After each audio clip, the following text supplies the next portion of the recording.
Greetings, everybody. My name's Lily. I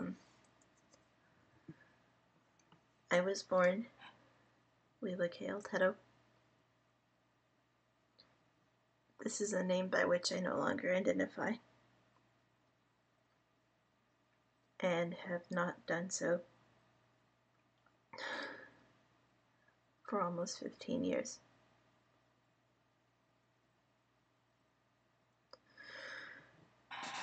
I'm going to share with you a little bit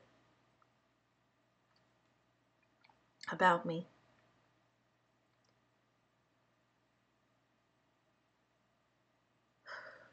Partly for to point up to you that if you're one of the people watching this video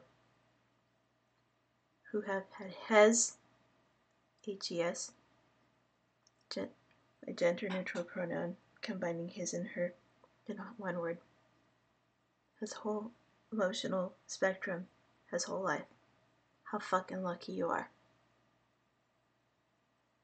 You don't think so?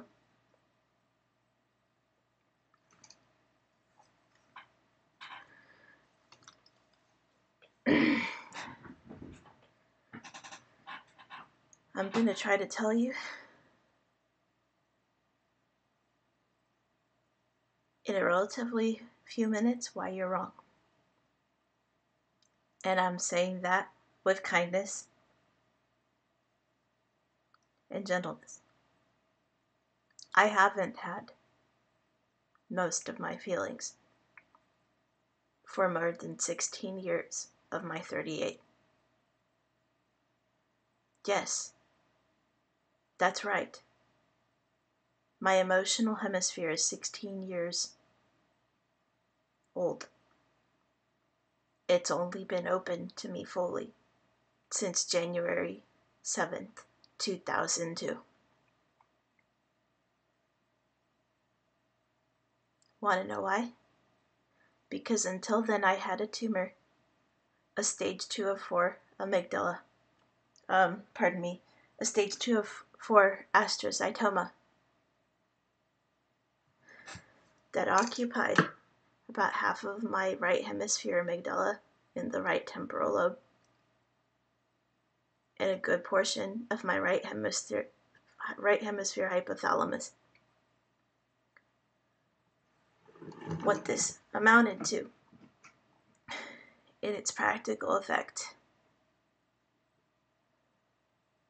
was that my spatial judgment was about twice as slow as yours, if yours is normal. On a neuropsychological test, or an IQ test, my spatial ability would score it at about 6%. My verbal ability would score significantly higher, and let's just put it that way.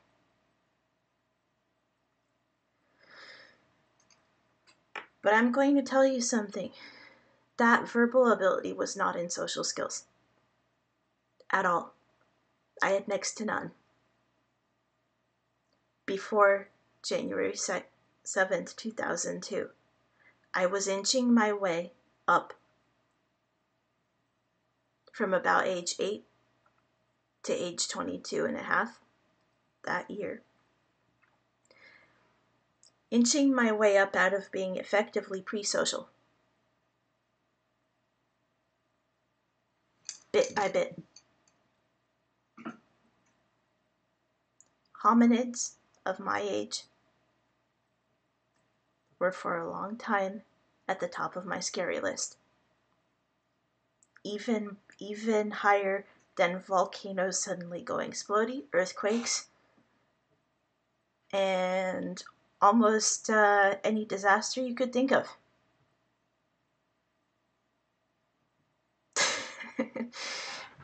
And although I'm partially joking, it's not entirely a joke.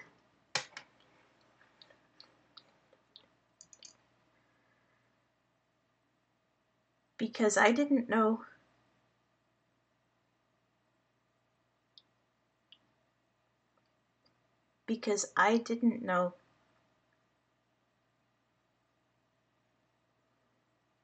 what precisely was up with my brain. But I did know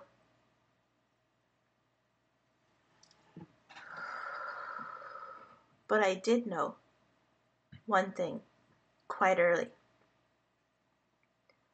even before certain decisions, starting at age 9.5, that shut me down farther than from where I started. I garbledy marbled my words there just a little bit. I crave your pardon.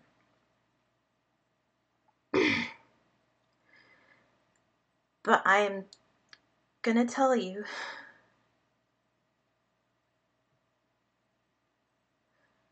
I remember one of the first times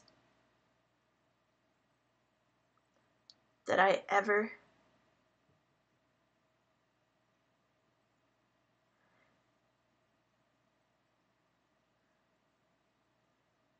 remember one of the first times that I ever noticed that my emotional responses were highly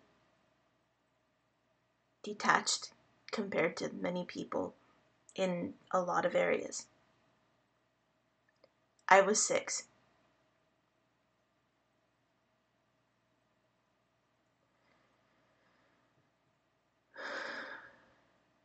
I had just had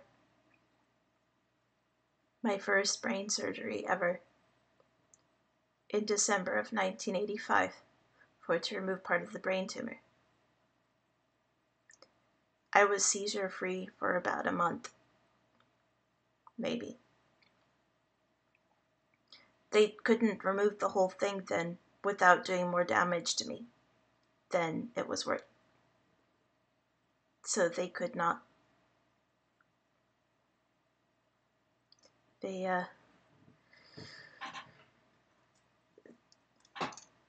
They did not think, for to put it this way. And I didn't put these words to it for a long time. But it's effectively because they could only remove a tiny portion of the tumor in December of 1985 without doing more damage to me than it was worth. They effectively, unknowingly, were unable to give me much of a social heart. And in some ways, a more personal little me. Until I was 22 and a half. What this meant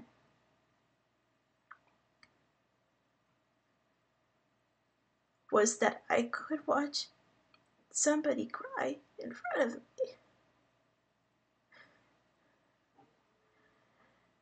And when I was little, my first response was curiosity.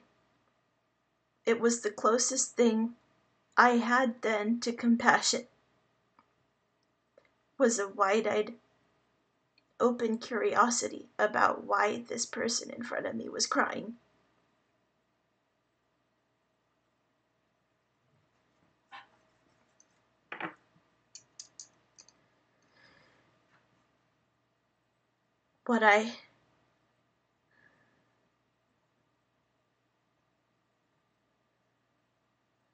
Excuse me.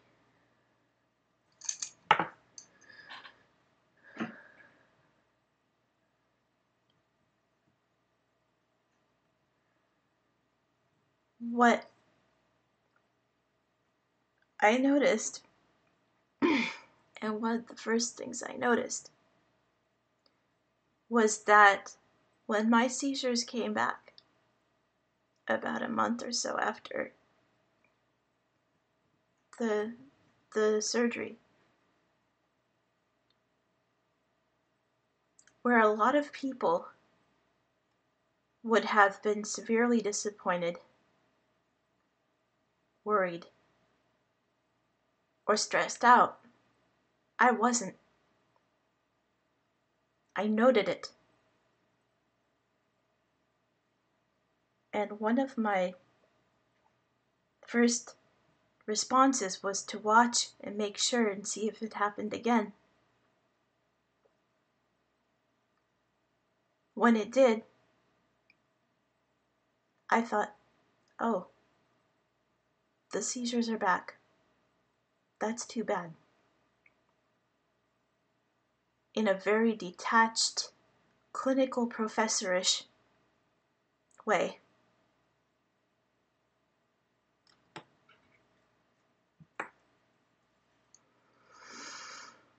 Whereas when I told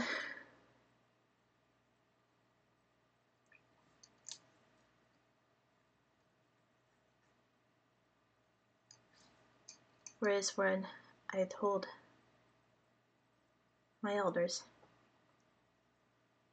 in the house that the seizures were back, I watched one of them have her face crinkle and go, "Oh no!" very slowly, taking in that she was way more upset about it than I was.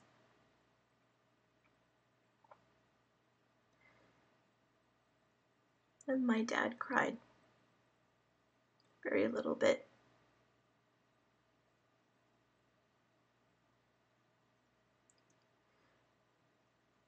I was his favorite.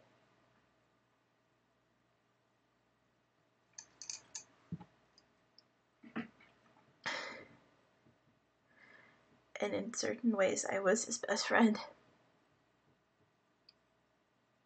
It would be for many years.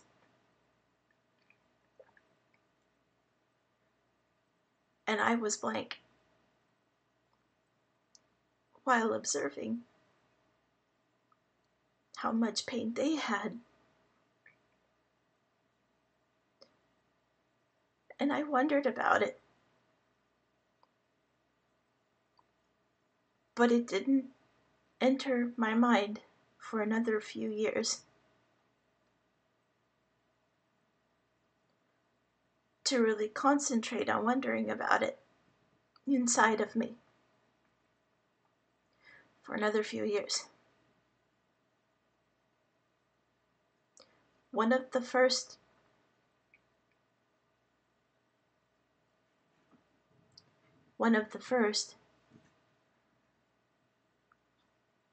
was when, amongst my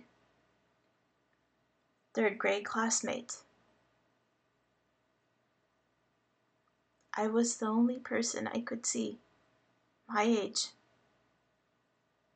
that wasn't in some way or other flipping out, at least a little bit, emotionally, with very vociferous emotional opinions about the fact that Bush had just sent our troops to war in Iraq. I picked to have a concern about it in a very intellectual way.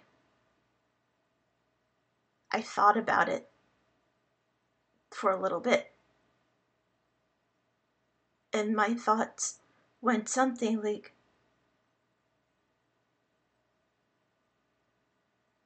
wait, we just sent people to fight. War usually kills people. I don't feel anything about this, but I'm going to mentally pick to be against the war. And I did, point by point. That was my brain, and that was the closest thing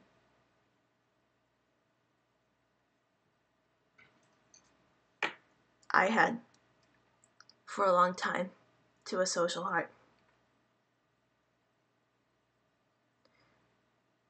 I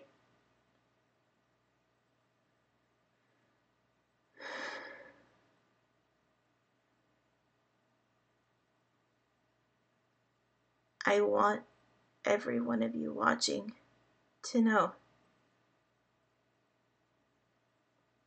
if you have the ability to know every single time when you love someone, if you have the ability to tell that you care about somebody or something, you are fucking lucky.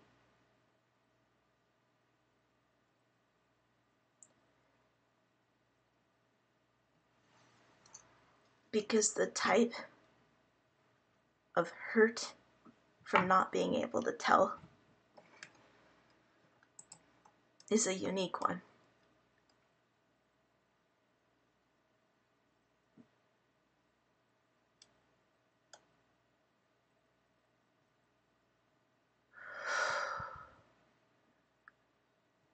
One of the ways I taught myself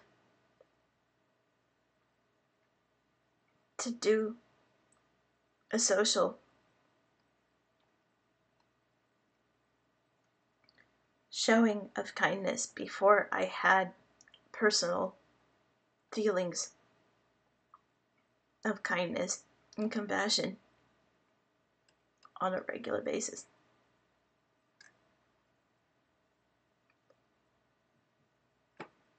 was to research the stories of people who had been through hell, some sort of hell, and I treated it the way I would have intellectually treated almost any other research project, to get as much, to get as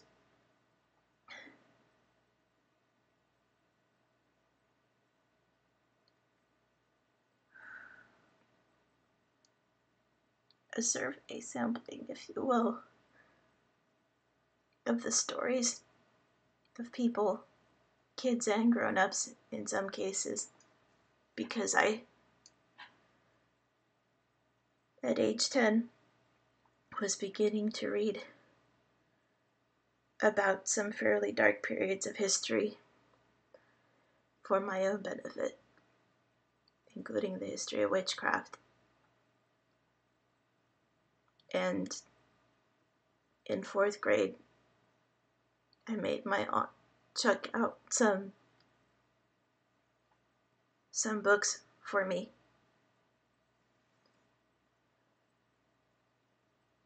On famous historical serial killers.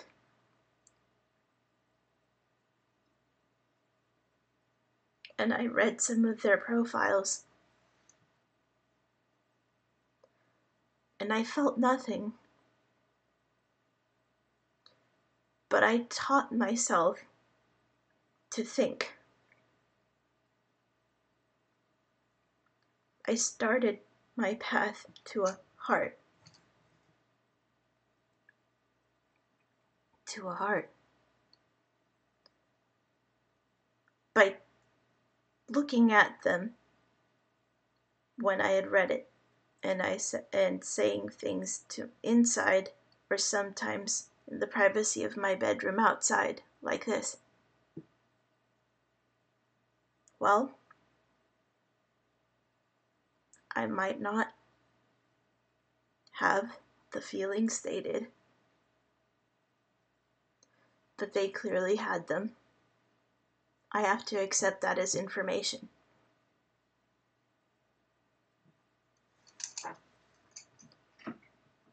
And I can see how, in the case of someone with more feelings than I have, what these people went through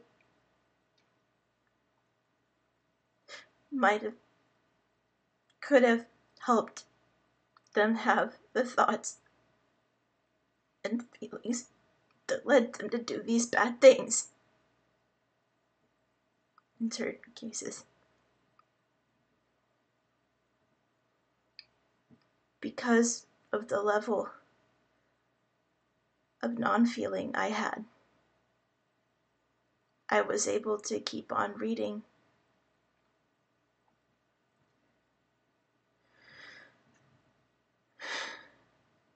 nonfiction memoirs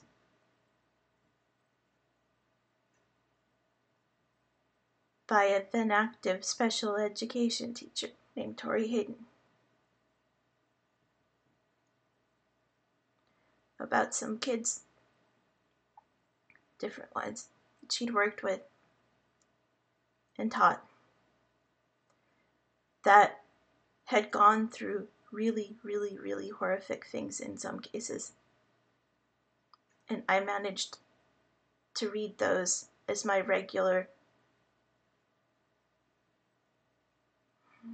understanding, preparation, training there for about 3 or 4 years straight before I started being overwhelmed. Because I didn't have as many feelings, personal ones, that regularly could work their way around the tumor I had.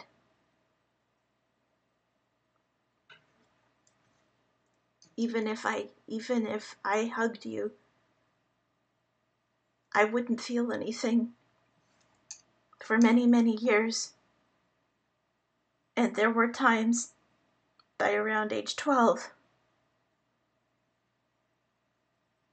that if I was actually giving somebody a hug, a part of me was watching and wondering what my motivation was and whether I was really a safe person to offer that person a hug.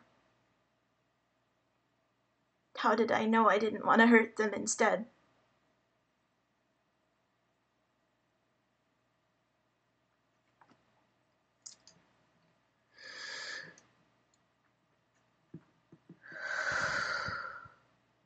Learning to cope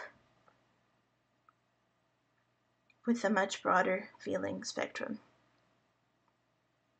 than I had before age 22 and a half had been stressful and a half in many, many cases.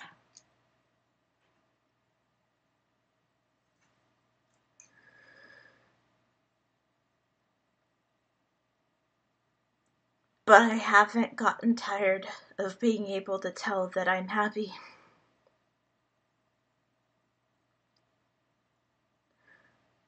Or being able to tell that I love my cat.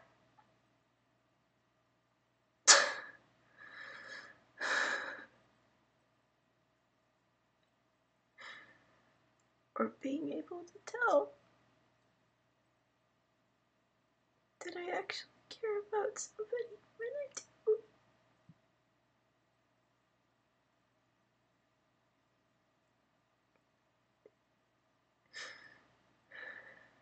Even worse.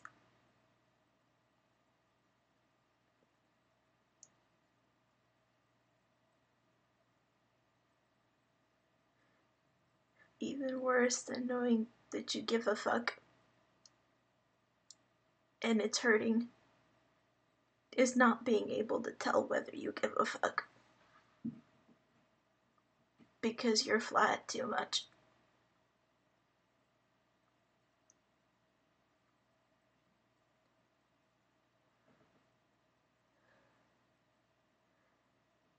I wanted to share this perspective with you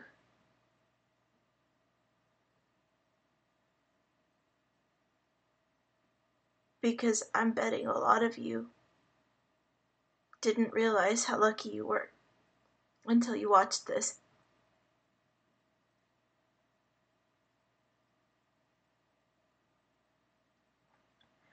And I'm also betting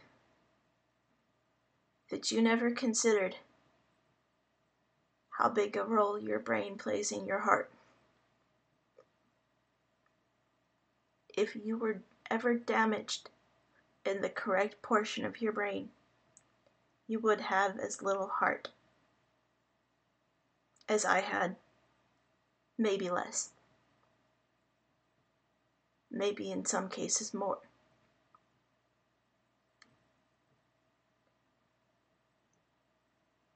And I want to implore you, any of you that have not already heard of him, look up the story of Phineas Gage. Because I'm telling you, and I am living proof and testimony, that brain damage can really fuck with your behavior. No offense.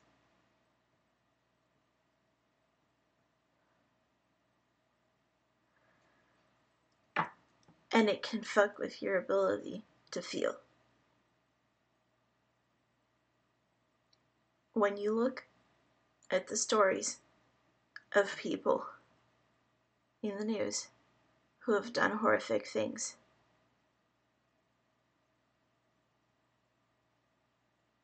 keep an open mind. Not about whether what they did was right or wrong, because a lot of times there is no argument.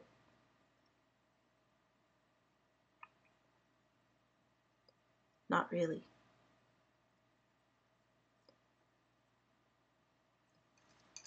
But keep an open mind that until you know for sure otherwise, that person might have a brain injury. That person might have had a brain malfunction. That person might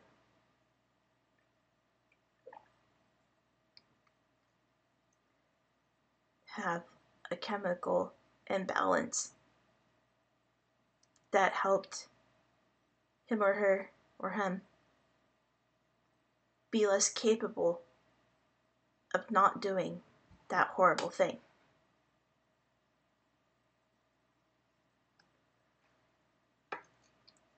Because the person you're looking at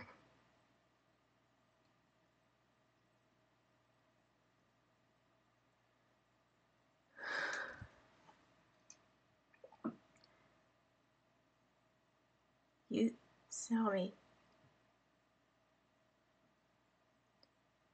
saw me cry from relief at being able to tell that I actually love my cat and my dog. When I was about 8 years old, I had a dog.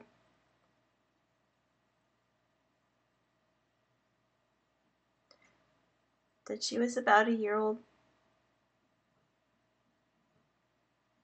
at that point, I think.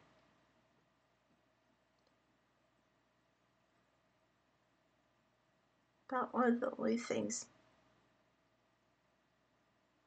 that I could feel more regularly was impatience and anger. And one time, when that little dog didn't obey me, I threw her against the wooden headboard of my bed. And she howled so much and was in so much pain, it scared even me. And I spent a long time holding her and trying to comfort her. And I promised her I'd never do that again.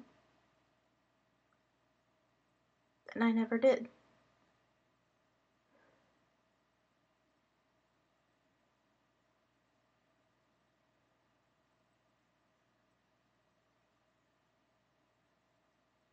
And I did have a brain tumor. And I was also taking pharmaceuticals to control the seizures. That had side effects that included enhancing anger and violence. And I didn't know this until I was an adult.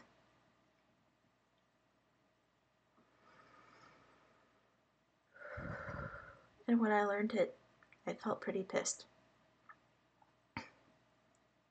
and hurt.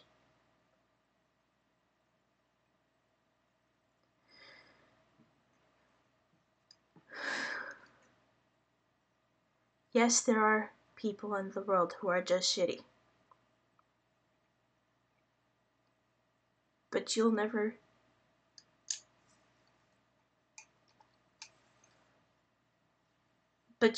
know for certain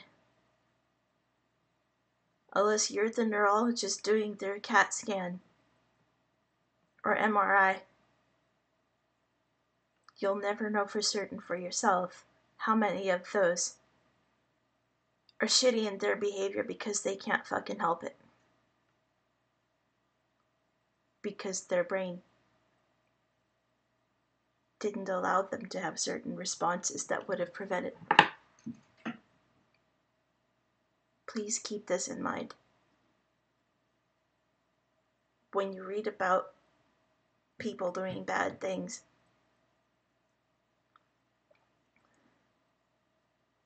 you don't have to keep an open mind about whether what they did was right or wrong. But keep your mind open to the possibility that some of them really couldn't help it right then.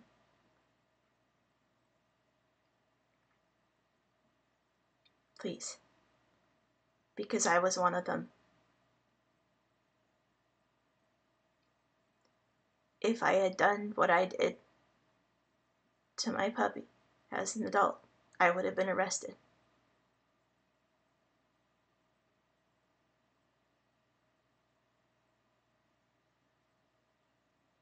But I was 8. And I was an 8-year-old whose brain went on fire with the impatience and rage when I threw her against my bed.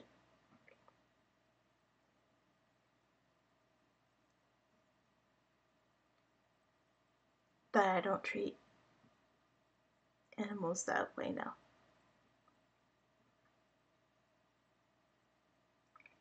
I became a person. And you don't know that they could. Bless you.